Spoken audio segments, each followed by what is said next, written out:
All right, can you hear us okay? Yes. Okay, great. We are still waiting for folks to trickle in, so it'll be a minute or two. May go about your business.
All right. Hopefully other folks will trickle in. Okay. Yeah, let's get started. I guess we'll save the notes for the minutes for last. Yeah. Last one gets here. Okay. I will give the monthly overview because I know that normally that would be Asia, but she's not able to make it. We did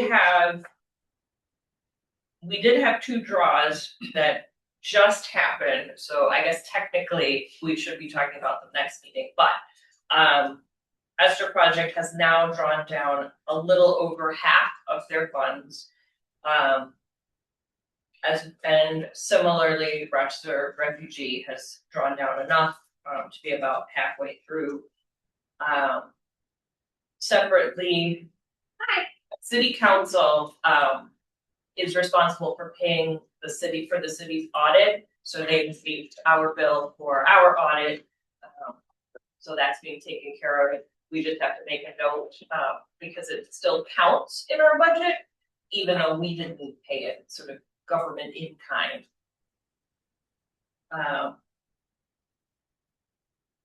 And those were our draws. Now that we have our seventh, we can officially do some voting. All right, so let's just approve if someone wants to motion to approve. Do we need to do the one for our audit meeting as well? The December minutes. Yeah. Okay. December special meeting minutes. Great. I have a motion. Motion. Motion second. Second. Us all in favor? Aye. Any opposed?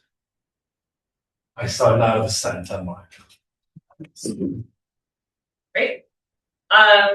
In terms of updates from our agencies, Baden Street finished between our last official meeting and this one. Their goal was to assist 100 households. They assisted 143. That's really great. Community Place, they had the extension, so they have until March, but they have so far assisted 90 households. Their goal was 55.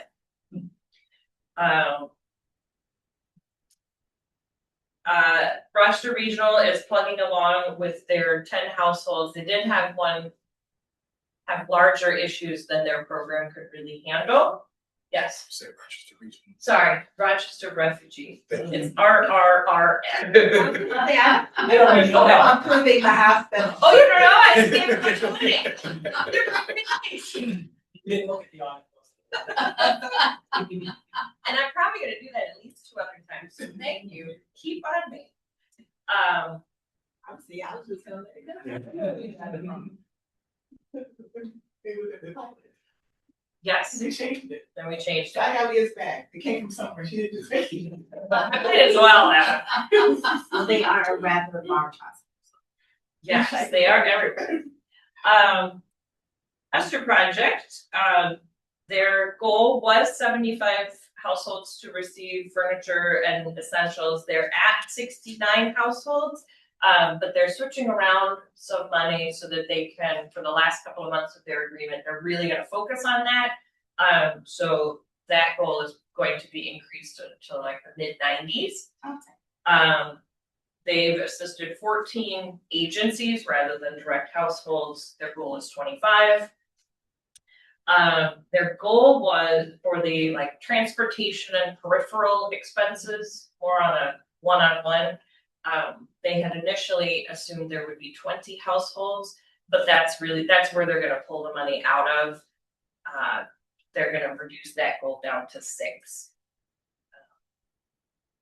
which I think really makes more sense for us anyway, since I think the board was really more interested in the warehouse than necessarily case management.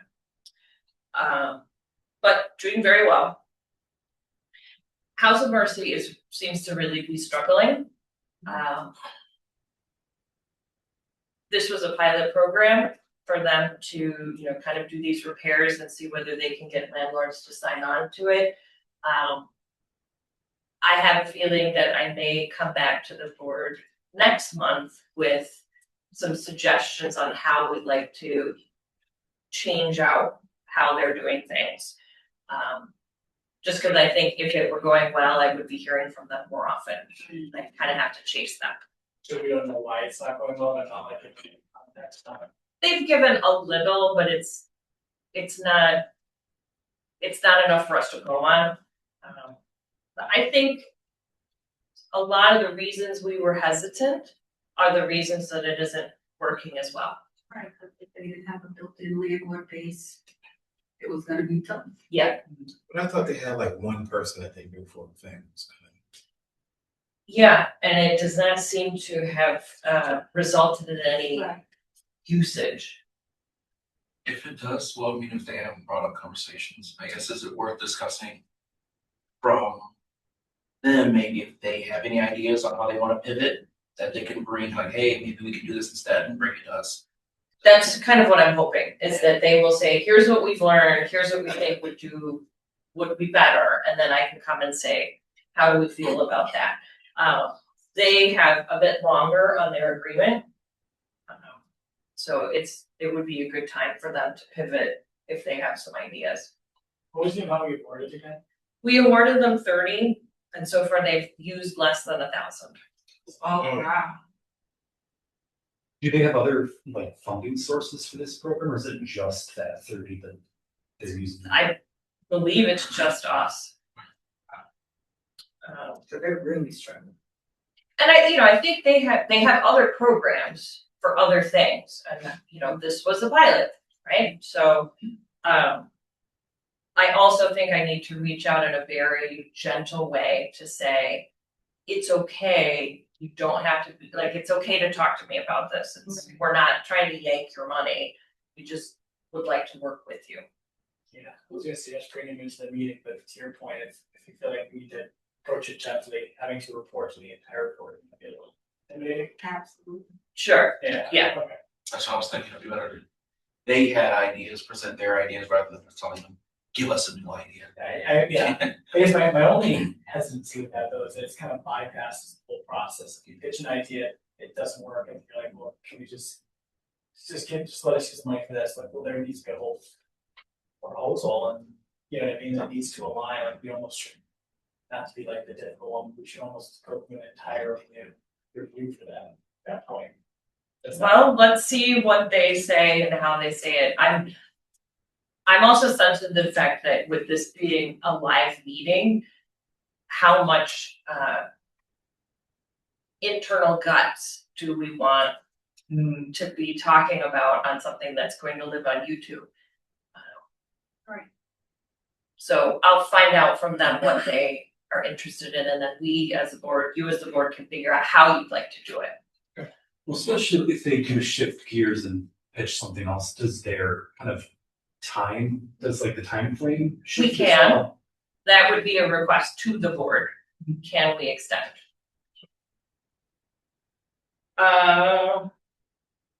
Okay, any other questions about budget related things? Yes. Yeah. Okay, so speaking of new proposals, we received 3. The review team met and scored them. We had a few questions for a couple of them. There were 2 that the review team scored very highly, and would like to kind of present that to the board to either vote on, or to, if you have significant questions, we'll go from there.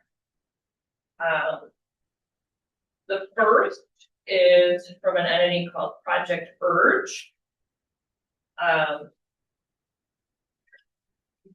They are a very grassroots, boots on the ground, go out and meet people entity.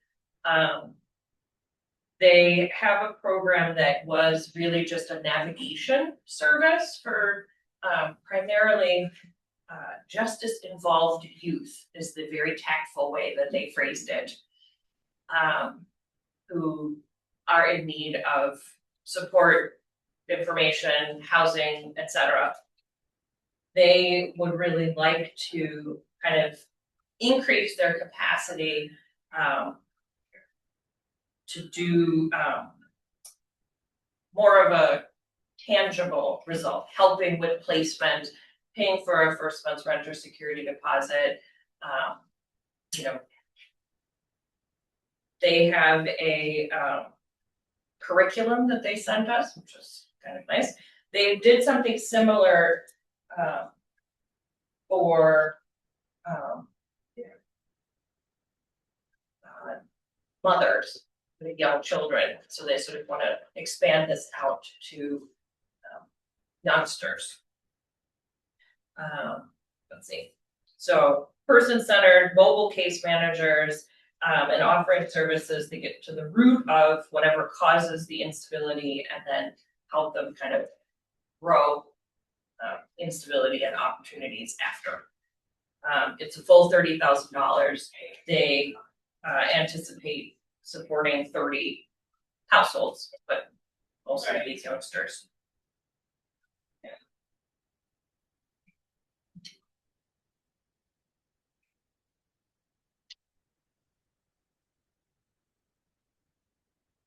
What kind of questions might I answer, or Definitely, we're talking about primarily housing placement.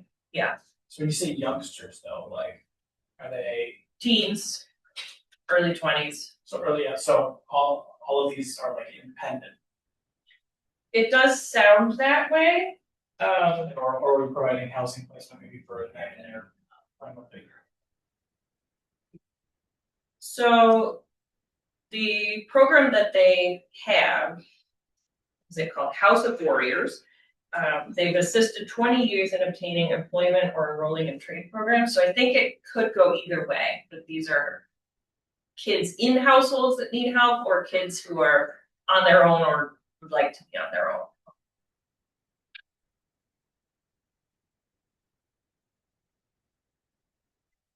My question would be, so since they've already assisted with the kids, with the assistance that we're gonna be giving for the 20 kids they've already served, No. are they gonna go and find No, this 30 is, new kids? this is 30, so 30 households, approximately 75 individuals will receive intensive housing navigation services. 20 of those households will successfully sign new leases or retain current housing through financial intervention. How will they find, what's their outreach service?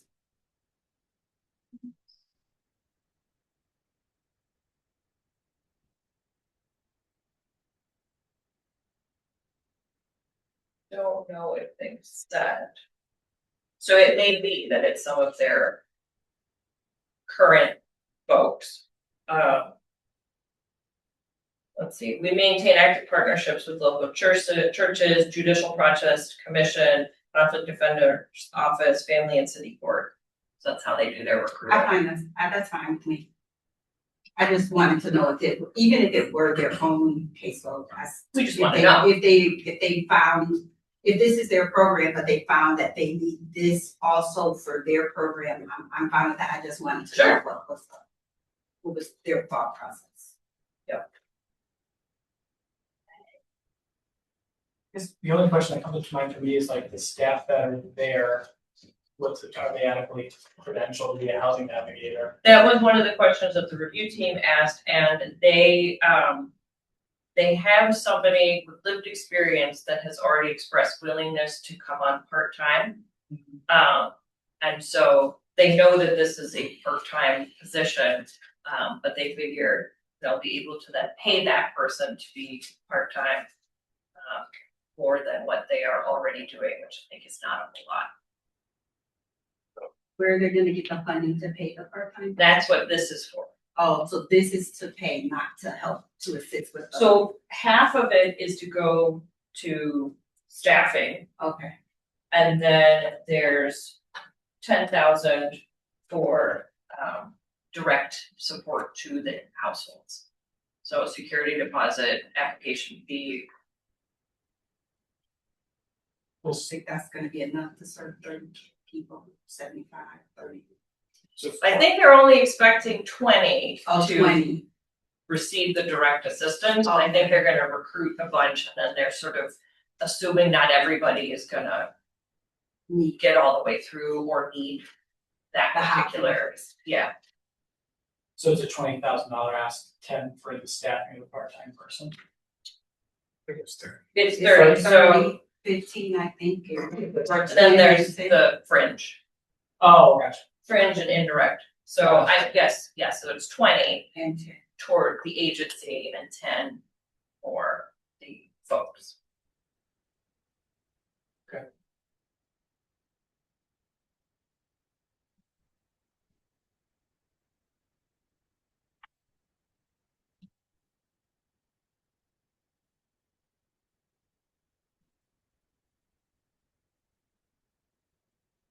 So my thoughts are, having been like, having to be a housing navigator in the past, like if the deliverable is that they're able to get them into another place and pay their security deposit and they put them in a lease arrangement that is completely untenable for them, they're gonna be out of there in a pretty short period of time. So love to know kind of what their training and onboarding of that housing navigator would be. Are they able to review finances, determine affordability, things like that, take a look at their debts. And I would just add that I'm less concerned with, because that is such a high ratio for the staffing part versus the funds that would actually go to assisting the housing. If the navigator is really to support more people in their program And I don't know if they use the housing as a stick for us to give them the support that they need to support an additional person. Yeah. You understand what I'm saying? Like, is that person, Like, is Yeah. housing really what they wanna help with, is what I'm saying. Which I think their program in and of itself, like keeping people housed is just as important as finding placement for people. So have they talked about placement because they think that's what they needed to do in order to get the money? Or do they really need the money for placement? Like that. Well, would be my they question talk to a them. bit about preventing displacement. And I think that is really important. Preventing displacement is just as important as finding placement. Because I don't think $10,000 for placement is, you couldn't even scratch the surface even if you were gonna just serve 20 people. A security deposit could be $2,000 Right. for one person. Pretty average, yeah. Right, so we know that in this current rental market, I mean, even if you're looking for just a single person, $1,000 easy. So, but I'm not as concerned with that if really what they're trying to do is just serve more people in the program.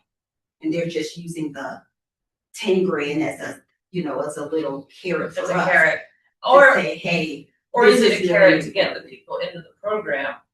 Cause I know in some previous positions that I've had, the case management is what causes people to be successful. But when people hear, oh, I'm just gonna go talk to somebody, that's not gonna do me any good. right. They come in because they knew we had a fund of money. Mhm. But most of the time, you didn't need the fund of money, you just needed somebody who could look at your situation and maybe even talk to your opponent for you. Right.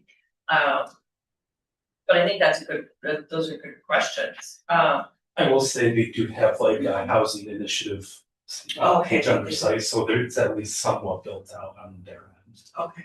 Seems like a whole lot of work just for one grant, right? Right.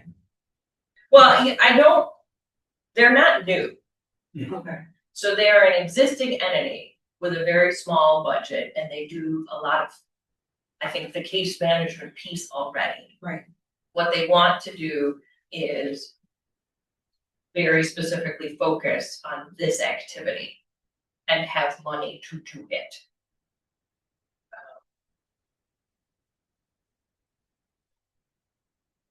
my concern with it is really thinking of, if they're gonna hire a part-time person just for this period, then it kind of sounds like after that period, the person will be gone. But then puts the people already in the program in that awkward situation of, I just spent maybe a year working with someone, now they're gone, now you don't have money for, who do I talk to now? You know, where do I go next if this person's gone? That mean, Yeah, we'd asked that as part of the application, like, what are you gonna do to sustain this, right, because this is a one-time deal. And their response was that it's designed to be scalable, and so they plan to support the housing navigator with other funding streams. And it may be that, like Esther Project, part of what we're giving is that technical assistance and capacity building so that they then can show success when they go and apply for something like continuum of care or ESG, which you can't get money till you have money, a lot of those. But yes, you don't wanna give money and then 6 months later, like, okay, we're done, get out.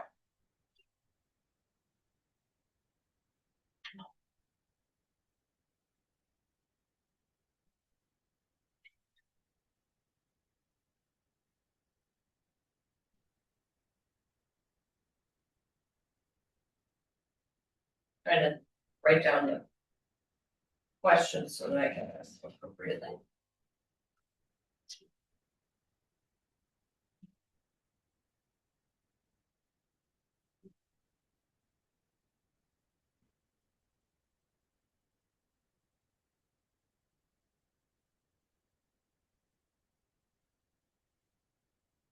Okay.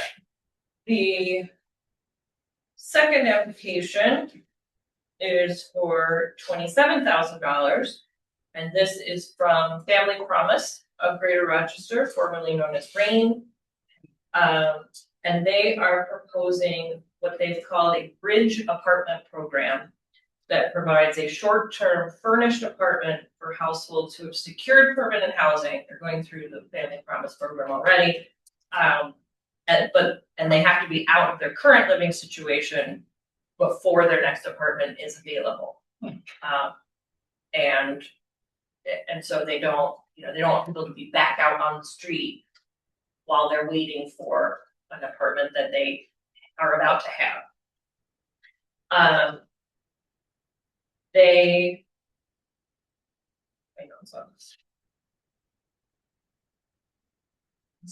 So our program would pay for that period of time for them to stay. So it's rent free for them to be in transition. They had 2 landlords already that they had been in conversations with. They want to start small. They want to call it sort of a pilot program. So 10 to 12 households through the course of the program year with us, about a family a month. But they think that if it works, they have about 50 people a year 50 households a year that this could benefit. So it sounds like they kind of want to use this as a test case to show that it's a great idea. I like it. Different. I literally was having a conversation with Laura on Friday that we should have a program. I promise you, we literally said, instead of transitional housing, we need housing that is, because nobody gets into transitional housing and really can afford to leave it.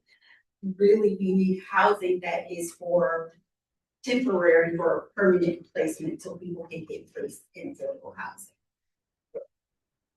Yeah, they wouldn't be able to move into that place until they have another Right. opportunity lined up, but it's just when you have to be out of this place versus Correct. For someone who's more affluent, who has more, opportunity, they would just go live with so and so for that period of time. But a lot of people have that. I mean, that is filling a need that I don't hear anyone else doing that. So it's 10 to 12 people, is that what you said? 10 to 12 households, 10 yeah. to 12 households, so it's essentially A household a house a month. month. Yeah. So what will they do if the option that they had goes sour? I think about that too, and what happens if the person doesn't want to leave? Yeah. But what happens, are they built in for, let's say, evictions? What happens if that person gets into Oh, that yeah. temporary spot and they're like, this is actually pretty nice, I don't have to spend any money. Or, why would I go over there and have to pay rent? I guess, do they plan for the contingencies of what happens if it goes wrong? And would they consider it being income based, so they don't have to use up all of the grants? Well, meaning, so it's not that they don't have to pay anything, they pay based on their affordability.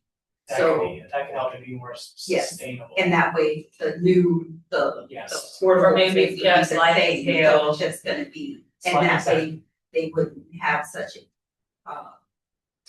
that could help with them understanding it's temporary. This is only until you get your permanent placement. And you have to leave when you get your permanent placement. I mean, that's not going to preclude anybody who really wants to stay from not staying. That's just. But if they, risk. I think to answer the concern, we can ask them, what about contingencies? But it sounds like these are folks who will have signed a lease for somewhere else. So then if you don't move into the somewhere else, you're gonna still be on the hook for the money for this new place that you've now said you don't wanna move into because this one is so nice. Yeah. So that may take care of some of that and not all of them. Yeah, I would think for most people though, what that would mean is you're gonna take me to court for not upholding the lease, not moving in. As the landlord, you probably just move on and find another tenant. You wouldn't waste the time taking the person to court, enforcing the lease, you just find another tenant. I think if I'm thinking about like how I would operationalize this as an organization, I've got all these people, they're trying to make plans, they're gonna try to make a plan with the assumption that they have this property to move into, as a way of bridging any margin of error you have on that person not leaving because their lease fell through. You've now created compression on the other 11 families or 10 families who are behind you, so that operationally can be pretty difficult. What's the property of the 50%? They haven't listed it.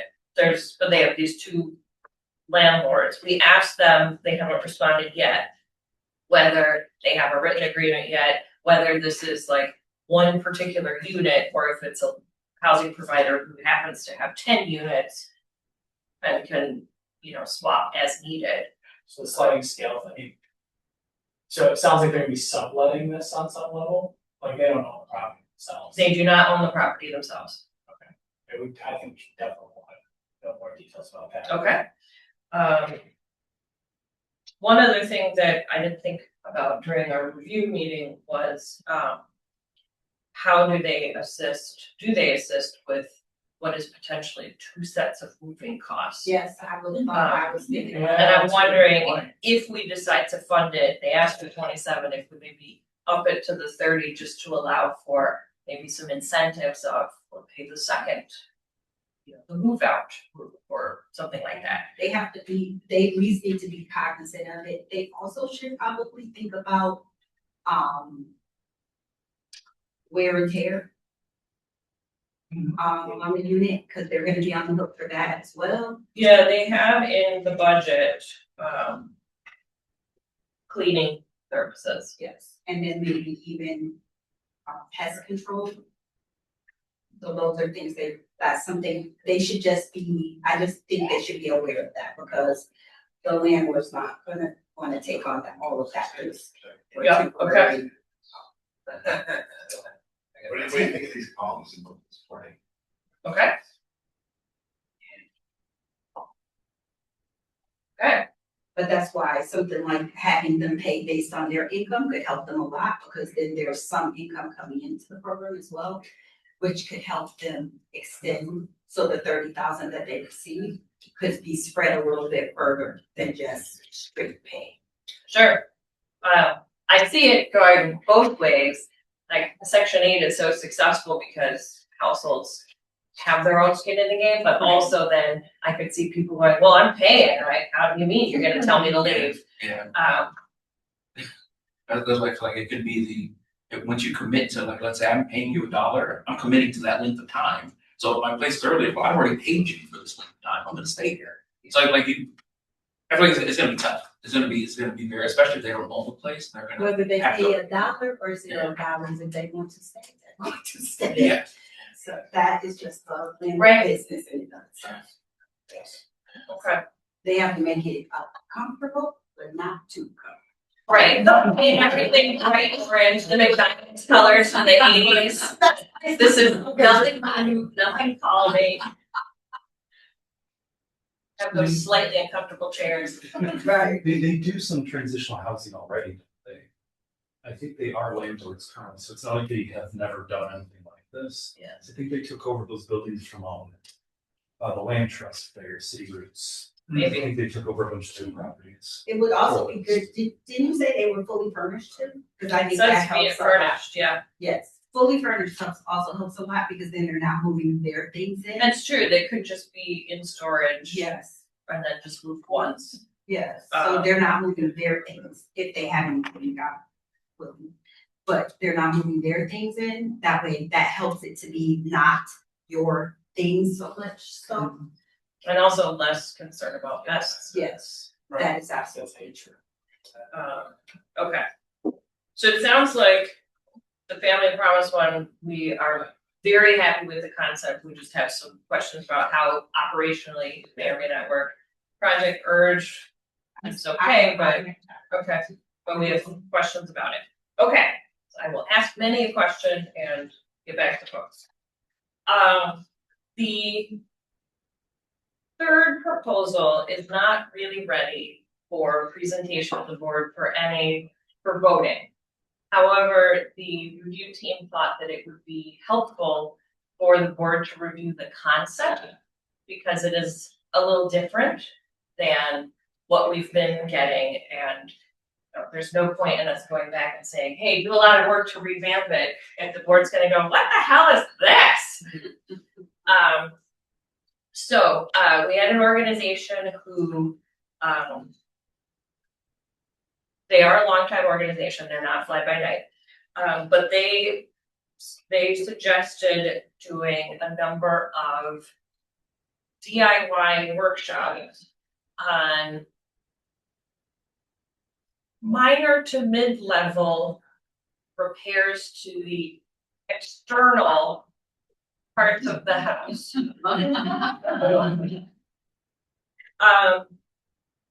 So weather stripping, draft reduction, repairing porch steps, repointing foundations, painting preparation, lid safety, repairing and securing railings.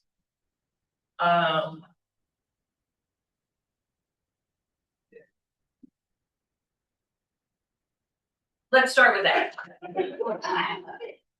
So I'll just say right off the bat, I would not give the vote on that anyways. It's not us, but Swibick there, they did ask me about it and I was like, we talk too much, can't we give the game away?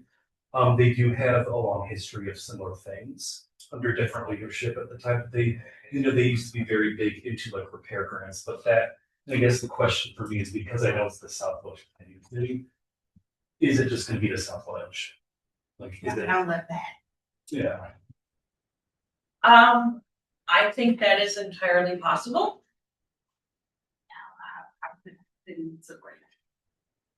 Right, I think for workshops, anyone can go anywhere from anywhere. For Yeah. a workshop, that makes sense, but if money is actually going towards repairs. No, there is no money going towards the actual, So these are just for lessons. it's just for lessons. How many people? 30,000 for lessons. No, they are only currently asking for $10,000. They would like to have 5 DIY workshops. I'm not sure if it's the same workshop or if each of these is a different topic. And they think they're going to have 75 people attend over the course of the 5 workshops. It did not include, from what we can tell, it did not include anything for the households to take away with them. So not even like an instructional booklet?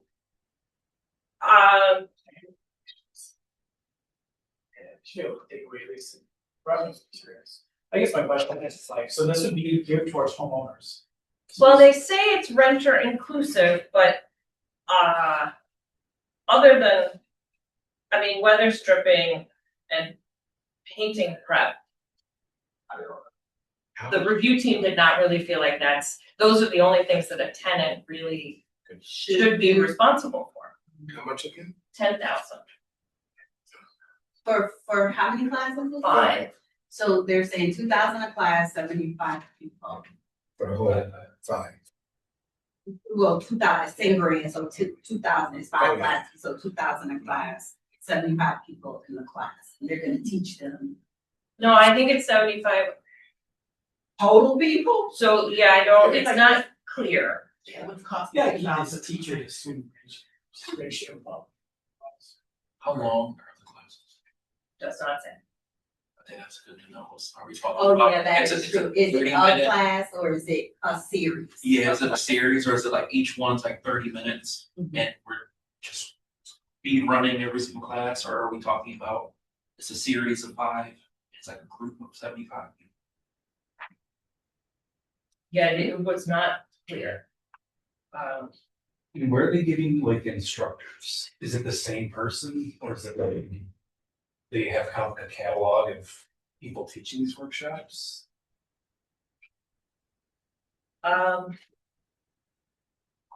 They don't have that nailed down yet. They have some examples of potential workshop presenters. The one they had was, belonged to a construction company, so likely at least that person is knowledgeable. And on the population served question, it's 75 low income registered residents throughout the 5 classes. So Wow. And but we don't know the length of each class. We do not. To me, that's an important number to know. How much information are they going to receive with each class? 'Cause Right, I would so, also be less inclined to support it if it's not like hands-on experience, because I don't know how much people can really learn in a class setting wrong with some of these? So they do say that it will include education, demonstrations, and hands-on learning. Okay, Tools, demonstration materials, and safety supplies will be provided during the class. It sounds, we could not tell whether it's just during the class or if people get to take away how to do the thing now that you've learned how to do the thing. I mean, because it's easy enough for them to go get a sponsorship from, say, Home Depot or somewhere to get the 10 grand to do the classes. If Home Depot can sell the materials to people to actually go do these things. So I'm just saying, if you want to, I would support a program if, say, Habitat was doing a program where they were actually going to teach people how to weather strip up or fix a By weather stripping a home. Yes, by weather stripping a home, and you can come to this home and we're gonna weather strip this home and we'll teach you how to do it if you volunteer your hours to actually do this work. That to me sounds like a good program because then you can learn on your own, you can figure out if you can do this for yourself, or you say, heck no, this is something I probably need to hire someone for. But in classroom setting seems a lot harder to figure out if you can then go away and do it yourself. That's all I'm saying. A good data point is like some of the youth build programs, they always start off with the classroom stuff, but they often find that it's not helpful at all, so they partner with other organizations to get hands-on construction. So it's like, we'll go to Habitat for 45 days, or remember, so they get that hands-on experience. Maybe I'm not with Habitat anymore, maybe they would want to reach out and say, hey, make the classroom legit, partner with Habitat does porch repairs all the time. That would be my thing. People would need to be able to actually learn how to do these things if they don't come into the class with that kind of learned experience already. Like if you are someone who is very handy and has done things already, then maybe you don't need that. Maybe you can figure out in a classroom setting. Most people are not going to be handy. So if they're going to be enticed to participate in this, if you're really gearing it towards the average person, then you're gonna need to give them something they could actually work on and do. I feel like people would go to this would be more inclined and need more help. Because if you were handy, Right. you wouldn't need to go to this class. Exactly. You would know, I would just go on YouTube, I would just go through all this stuff on my own. Or you go to Yeah. one of the Home Depot existing Correct. DIY classes. Okay. Yeah. They do. Yeah. They do, that's what I'm saying, so, and then that's a Lowe's or a Home Depot, or some other builder who's actually selling materials would want someone to take their class, because they want you to buy the stuff. Just real quick too, like, if we're talking about housing stability, yeah, this is mostly catered towards homeowners. It seems that way. Yeah, like, the thing that would help preserve someone in their home would be that, like, major porch repair thing, because it's a safety issue, especially if there's aging people or disabled home, like, that's a legitimate housing stability concern. But there's no way that you're gonna learn how to do that in a class, like, that's hard work. Porches are hard for Habitat sometimes, you know what I mean? So, I don't know that it speaks to the core of what our deliverable is, which is to try to increase housing stability. And all these other examples that we've talked about, we're talking about people either not being in a house or being in a house, whereas this one's more, I'm a homeowner and I want to try to do some DIY on like the exterior of my home. It doesn't, weather stripping and stuff like that helps with a little bit with efficiency, but. One of the things that the review committee, again, depending on how the board felt about the concept overall, if we were to go back and talk to them, would be to say, we really want you to have these folks go away with the ability to do stuff. So there should be, like, ask us for more money that then, Latasha can go home with a Lowe's gift card or, a gift card to Whiters or, somewhere where or even show up with your vehicle and we will put all this stuff into your car and you can go home and try to do it. But you're right, a lot of these folks, one class is not going to, we're going to wander through the Southwest and go, oh, they took the class. Put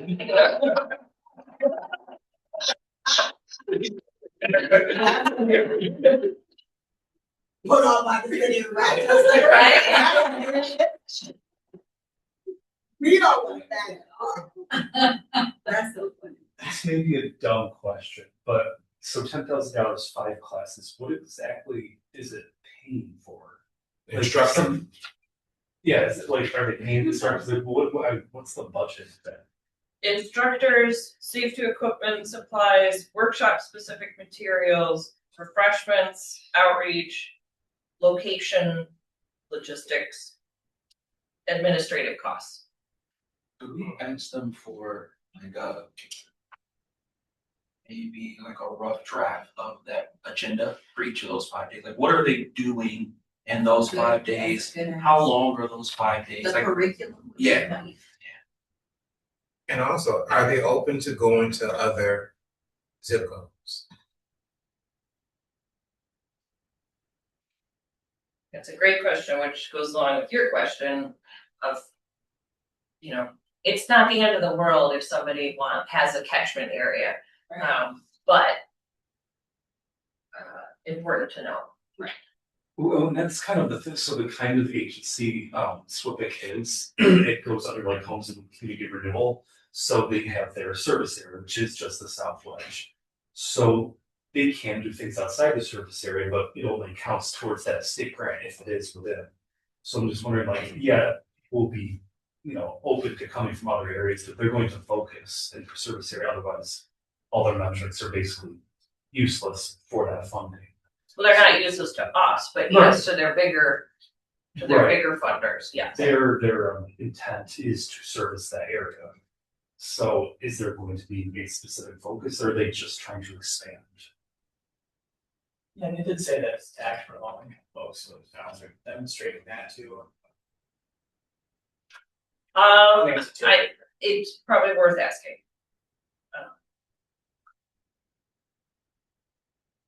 Okay. Doesn't the other place that has the tools, don't they do QAI things as well? Or- Yeah, I know, right, so they're saying, yeah, Should done one. yeah. We do. But kind of to everyone's point, like, I keep it very minimal, very one-on-one, because I am not qualified. So I don't want someone walking out the door thinking that they are prepared for like high grade skilled trades stuff. Gotcha. It's very much the basics, and Yeah, if you want something that's more advanced, you know, there are places for that. But Yeah. not us. You don't want me teaching you. yeah, Maybe they could do that, give like a more basic, like. Versus weather stripping the house, you know, or like paint. And I feel like weather stripping is pretty sick, even I have done it. I get it wrong. It's like you put it, you tape on the wrong spot, you need to pull it off. That's true, that's true, and Yeah, and that's true. that's Still something there. that. I mean, my husband and I have had many an argument over where to put the super tape, because, well, now we're gonna have to repaint the windows, and if you're a renter, you know, it's not just going to your husband and saying, oh, I did that. But, yeah, I mean, I think out of all of these, weather stripping is like the easiest. Well, then maybe that's the gig. Which is fine, except I feel like because it's the low hanging fruit, there are a lot of places, not just yours, that do, you know, workshops. And, you know, when the city applied for a really large EPA grant that we did not get, but one of the things we put in there was to give everybody who showed up at a workshop like $100 bucket of things you use in your unit, whether it's the place you own or place you rent, for healthy cleaning. And so, you know, HEPA filters and, you know, special washcloths, and, you know, people could take that away with them and feel like, oh, now I can do something. That was something that we also brought up is, you know, and this is not a bad thing, but once, you know, if somebody's living at a certain level and then they learn something that says, oh, I was not living at a level that I should be living, now they're bad, right? But if they now don't have the money or the tools to fix the thing that now they learned is gonna make them mad, have we made people in some ways worse off? Yeah, but, and I can just say, I think when you mentioned this already, 9 times out of 10, no renters coming to this program. They're not coming to a weather stripping program, they're not weather stripping. So, that's something, right, most. So of if it we is want, gonna if be we want a private. program for homeowners, Yeah. which is not a bad thing. Which is not a bad thing, but we don't know if this program is the right program, because I don't know if The idea it's is really going to. The idea is great. I wish somebody would actually do that for a home. And maybe they Maybe could if they think about rework it, it, yeah. but it needs to be hands-on I would, experience. yeah, what is a DIY project that has considerable ROI for the homeowner? That, you know, is valuable, you know, it increases safety of whatever. And could they just hammer on that? Could they teach workshops on that? Could they collect data on those families actually doing it, pursuing it, and completing it? And then we can say at the end of the program, this many people did this intervention on their home, which saved them approximately X number of dollars for energy costs. Yeah, like there's, you know, we just kind of focus on one thing versus we're gonna do workshop, and this week we're just gonna do porch repair, no one's doing that. Weather stripping is a great one, if they have the ability to follow up. And say that this many people did it and it's gonna save this much in energy. Otherwise, I just don't think the impact's there, and I could get all of that information on YouTube. Do you think we're how we're gonna market it? Or who we're gonna market to, we're gonna be. They do have a cost for communication, I don't know. Yeah, I can't remember if it was. No, they didn't say where they would, no, they didn't talk about how they were going to do the recruiting. But in their relationship section, they talked about, longstanding relationships with Black clubs, neighborhood associations, community partners. Okay, so again, conceptually, the board is happier with this than we just weren't sure. So I'll go back to all 3 of these organizations, ask a bunch of questions, send around some information, and we'll go from there. And we can talk about time-wise whether it makes sense for them to present to the group or just, again, continue to play telephone with the review team and tweet.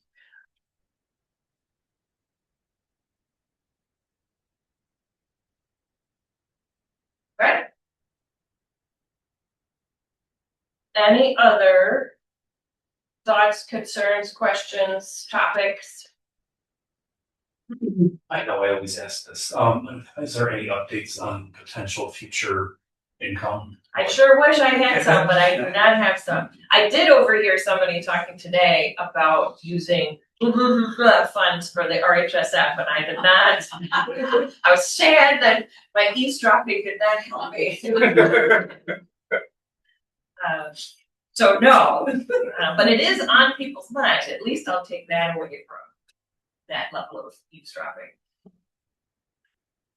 And I ran into somebody that I know socially who happens to work for ESL, and they were talking about how, you know, it's very challenging right now, right? Everybody's losing their funding, and other people don't have as much funding. So that also makes me think that ESL is not going to give us a whole bunch of money, no matter what the mayor thinks. He was very hopeful, but I feel like ESL has their own sort of target of how they want to do. They conserve. Yeah. Well, and right, we have to figure out a better way to make a good push for how, like, the work that we're doing with Esther Project makes them a better agency. It isn't just that we're giving Esther Project money to do a thing, because otherwise it's just passing through where they could just give it directly to the entity themselves. So. And I think also too, just the way that we make all the projects, think about ways that they could be a better project even before they start. I think it's important, like this idea, that is a great idea. That's something to come up with, just not the one that they currently, you know, marked up. It's gotta be reworked, and sometimes you need some people outside of your organization to think about how it could be a better idea. And like, what if they went to each other's houses and actually did the work? Oh, that'd be fun. Like, I we're think doing it in liability. Yeah, yeah. But you could do that, yeah, for sure. Like Maybe light they're their work, insurance. whatever the Yes. light work could be. And that's what I'm I saying. mean, that's So- true, right? The city does.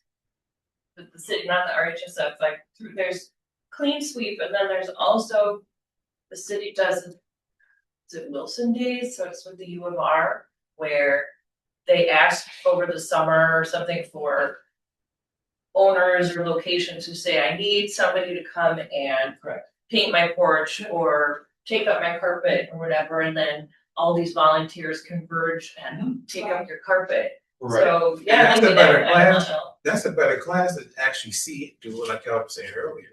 And that's a better $2,000 per class. First, Yes, it is. first time I did a porch repair was through, what they call a spruce uptake in the city. It was right at the, public market area. It's, Sunny May, sponsored it. Habitat like groups there, so, and I think they're doing, or they already have done something similar with Habitat over at 19.4. It's like that specific stuff, external stuff, porch repair, siding, things like that. And that could really build community, Absolutely. Yeah. right? Now That's you've it. seen Joe Schmo's house. Yeah. Yeah, but the Crazy. neighbors might want to help you, they just don't, especially if there are older people living in their neighborhood, they may wanna help you. If they have a project in which they could just help. And there's so many old people that need that. So, and we're an aging city, so I say this all the time, we're aging. We need to start figuring out ways to help older people fix their homes because we're an aging city. Pretty much that's gonna be the majority of the homeowners. All right. Okay. I'm that happy. We come in here, we fix all the world's problems. All right, can I get a motion to adjourn? So. Second, all in favor? I. Anyone want to stay here? No. Pretty good. Yep. Don't forget to subscribe, smash that like.